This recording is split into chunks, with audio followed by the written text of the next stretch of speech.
ನಾಮಪತ್ರವನ್ನು ಸಾಂಕೇತಿಕವಾಗಿ ನಾವು 5 ಜನ ಬಂದು ಈಗ ನಾಮಪತ್ರ ಸಲ್ಲಿಸಿದ್ದೀವಿ.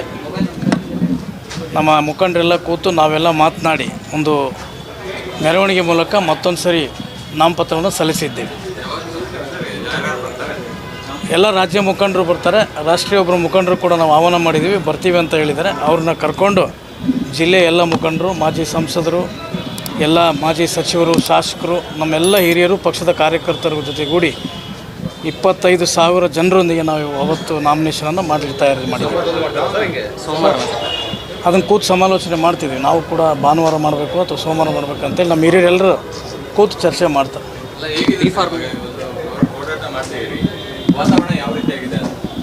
ವಾತಾವರಣ ಈ ನೀವೆಲ್ಲ ಈಗ ಕೇಳಿದ್ರಿ ವಾತಾವರಣ ಹೇಗಿದೆ ಅಂತ. ಇದೇ ವಾತಾವರಣ. ಗೆಲ್ತೀವಿ ಖಂಡಿತವಾಗ್ಲೂ. ಭಾರತೀಯ ಜನತಾ ಪಾರ್ಟಿಯನ್ನು ಗೆಲ್ಲಿಸಲಿಕ್ಕೆ ದಾವಣಗೆರೆ ದಕ್ಷಿಣ ಕ್ಷೇತ್ರದ ಮತದಾರರು ಈಗಾಗಲೇ ತಯಾರಿ, ಅವರು ಸ್ವಯಂ ಪ್ರೇರಿತರಾಗಿ ತಯಾರಾಗಿದ್ದಾರೆ. ಗೆಲ್ತೀವಿ, ಅದರ ಎರಡೇ ಮಾತಿಲ್ಲ. ಬಿ ಫಾರ್ಮ್ ಬಂದಿದೆ ಸರ್, ನಾನು ಬಂದಿದೆ. ಅದನ್ನು ಸೋಮವಾರ ಜೊತೆಗೆ ಇನ್ನೊಂದು ನಾಮಿನೇಷನ್ ಸೆಟ್ ಮಾಡೋ ಸಂದರ್ಭದಲ್ಲಿ ಜೊತೆಗೂಡಿ ಹಾಕ್ತೀವಿ. ಇವತ್ತು ಬಿ ಫಾರ್ಮ್ ಇಲ್ಲದೆ ಬಿ ಫಾರಮ್ ಬಂದಿದೆ, ನೆಕ್ಸ್ಟು ಹಾಕಬೇಕಾದ್ರೆ ಹಾಕ್ತೀವಿ. ನಾಮಿನೇಷನ್ ಕೊಡೋದು ಒಂದು ಸೆಟ್ ಸಲ್ಲಿಸಿದ್ದೀವಿ ಅಷ್ಟೇ. ಸರ್, ಒಂದೇ ಕೂಡ ಉಸ್ತುವಾರಿ ಸಚಿವರು ನಿಮ್ಮ ಬಗ್ಗೆ ಒಂದು ಒಳ್ಳೆಯ ಒಪಿನಿಯನ್ ಹೇಳಿದ್ರು.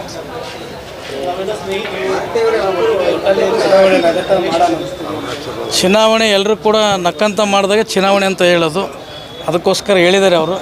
ನಾವು ಕೂಡ ಚುನಾವಣೆಯನ್ನು ಯಾವಾಗಲೂ ಕೂಡ ಕಾಂಗ್ರೆಸ್ ನಮ್ಮ ಎದುರಾಳಿ. ಚುನಾವಣೆ ಏನು ತಂತ್ರಗಾರಿಕೆ ಮಾಡಬೇಕು ಮಾಡ್ತೀವಿ, ಗೆಲ್ತೀವಿ. ಸರ್, ಸಮರ್ಥ ಅವರು ನಾಮಿನೇಷನ್ ಸಲ್ಲಿಕೆ ಮಾಡಿದ್ದಾರೆ. ಕಾಂಗ್ರೆಸ್ ನನಗೆ ಟಿಕೆಟ್ ಸಿಗುತ್ತೆ, ನಿಮಗೇನು ಈಸಿ ಆಗುತ್ತಾ? ನನಗೆ ಯಾರು ಅಭ್ಯರ್ಥಿ ಮುಖ್ಯ ಅಲ್ಲ. ಕಾಂಗ್ರೆಸ್ ಗುರಿ, ಕಾಂಗ್ರೆಸ್ ಆಪೋಸಿಟ್. ಕಾಂಗ್ರೆಸ್ಸೇ ನೇರವಾಗಿ ವಿರೋಧದ ಪಕ್ಷ. ನಮ್ಮ ಸೆಣಸಾಟ ಏನಿದ್ರು ಕಾಂಗ್ರೆಸ್ ವಿರುದ್ಧ.